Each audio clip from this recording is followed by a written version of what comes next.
কি বানাই দেখাবো কলা পিঠা।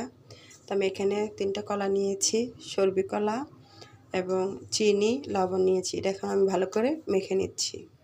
এখন আমি এর সাথে আমি ময়দা মিক্স করে নেব। আমি একটু পানি দিয়ে এটা ভালো করে মেখে নিয়েছি।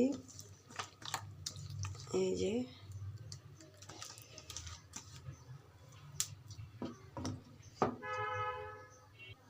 এখন আমি কড়াইতে তেল দিয়ে দিচ্ছি।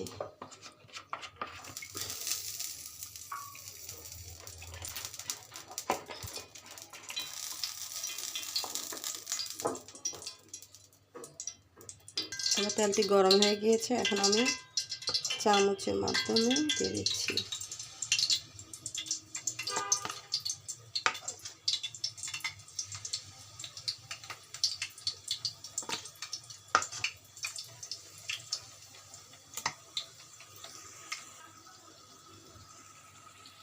দেখুন মাশাআল্লাহ ফুলে উঠেছে। আমি কোনো খাবার সোডা টোটা কিছু দিই নাই, সাধারণভাবে দিয়েছি, আপনারা দেখেছিলেন।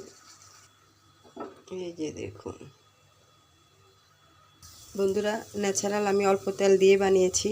আমি ভিডিওর জন্য এক গাদা তেল দিয়ে তেল নষ্ট করি নাই। আমি ন্যাচারাল যা রান্না করি তাই আপনাদেরকে দেখাই। এই জন্য আপনারা আমাকে ভালোবাসা দিবেন, আমার পাশে থাকবেন। আমার কলা পিঠাটা হয়ে গিয়েছে। আমার কলা পিঠাটি যদি আপনাদের সবার ভালো লেগে থাকে আমাকে ভালোবাসা দিবেন, আমার সঙ্গে থাকবেন। যারা আমাদের ভিডিও দেখেন আমাদেরকে একটা লাইক কমেন্ট শেয়ার করে দিবেন। আর কিছু চাই না আপনাদের কাছে আমাদের ভালোবাসা চাচ্ছি আমরা।